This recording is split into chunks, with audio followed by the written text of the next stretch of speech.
மூடுபனி காடு அத்தியாயம் 22. ஐயோ, என்னால முடியல வானதி.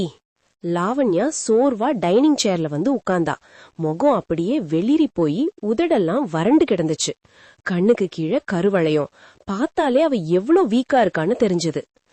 காலையில இருந்து 20 வாட்டிக்கு மேல வாந்தி எடுத்துட்டேன். என்னால நிக்க கூட முடியல. சபரிக்கு கால் பண்ணி கொடு. லாவண்யா சொல்லும் போதே அவ குரல் தழுதழுத்துச்சு. வானதி லாவண்யாவோட கஷ்டத்தை பார்த்து மனசுக்குள்ள குஷியானா. நல்ல அனுபவி. அப்படியே உன் குழந்தை கழிஞ்சிடணும், இல்ல நீயே செத்துடணும். அப்போதான் அந்த இடத்துக்கு நான் வர முடியும்னு வக்கரமா நினைச்சுக்கிட்டா. வான லாவண்யா பேசி முடிக்கிறதுக்குள்ள திரும்பவும் குமட்டல் வர பாத்ரூம்க்கு ஓடுனா.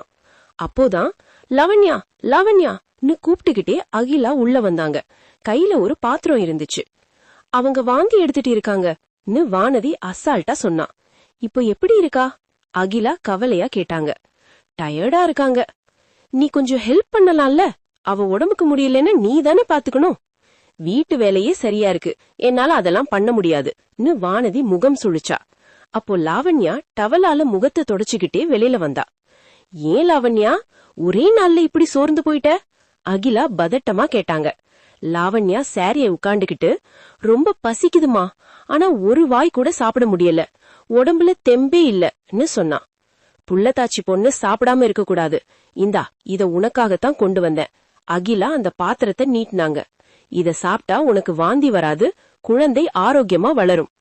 லாவண்யா அந்த பாத்திரத்தை திறந்து பார்த்ததும் அவளுக்கு அப்படியே பித்தம் தலைக்கேறிடுச்சு. அம்மா, என்ன இது? லாவண்யா அருவருப்போட கேட்டா.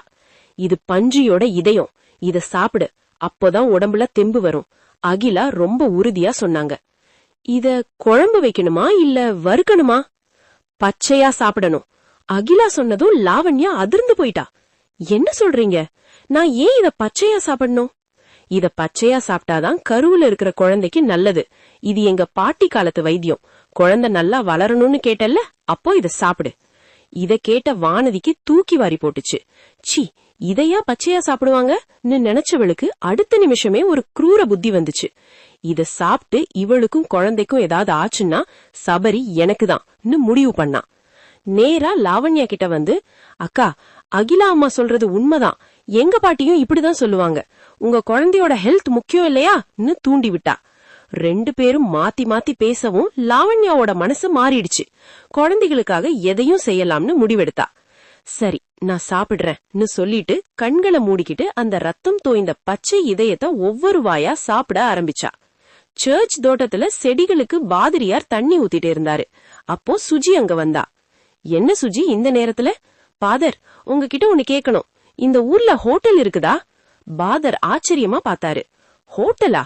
இங்க இல்லையே, பக்கத்து ஊருக்கு தான் போகணும். வானதி நல்லா சமைப்பாளே, அவகிட்டயே கேட்க வேண்டியதுதானேன்னு பாதர் சொல்ல, சுஜி கடுப்போட, ஆமா, அவன் நல்லாவே விருந்து வைக்கிறா இன்னும் முணுமுணுத்தா. பாதர், நீங்க எத்தனை வருஷமா இங்க இருக்கீங்க? உங்களுக்கு இங்க மதன் மீனான்னு யாராவது தெரியுமா? சுஜி கேட்டதும் பாதர் முகம் அப்படியே மாறிடுச்சு. ஒருவித பதட்டம் அவர் முகத்துல தெரிஞ்சது. மதன் மீனா, இந்த பேரு உனக்கு எப்படி தெரியும்? பாதர் சந்தேகமா கேட்டாரு. ஏன் பாதர் திடீர்னு பதட்டம் ஆகுறீங்க? சுஜி, நீ சர்ச் லைப்ரரியில இருக்கிற பழைய நியூஸ் பேப்பர் ஏதாவது படிச்சியா? அங்கதான் இத பத்தி விரிவா போட்டிருந்தாங்க. எந்த விஷயம் பாதர்? எனக்கு ஒண்ணுமே புரியல. நீ படிச்சது உண்மைதான். ஒரு காலத்துல மதனும் மீனாவும் இங்க ஒரு ஆடம்பரமான ஹோட்டல் நடத்திட்டு இருந்தாங்க. ரொம்ப நல்ல தம்பதி. ஆனா அவங்களுக்கு அப்படி நடந்திருக்க கூடாது. சுஜிக்கு அப்படியே உடம்பெல்லாம் நடுங்கிச்சு. அப்போ ஹோட்டல் இருந்தது உண்மைதான். சரி, அவங்களுக்கு என்னதான் ஆச்சு? அழகான அவங்க வாழ்க்கை ஒரு நாள் சிதைஞ்சு போச்சு. ஒரு சைக்கோ கொலைகாரன் எங்க இருந்து வந்தானோ தெரியல, மதனையும் மீனாவையும் சுட்டு கொன்னுட்டான். சுஜிக்கு தலை சுத்துச்சு. அப்போ நாம அவங்கள நேர்ல பார்த்தோமே, அவர் ஏன் செத்துட்டாங்கன்னு சொல்றாரு? போலீஸ் அந்த சைக்கோவை என்கவுண்டர் பண்ணிட்டாங்க.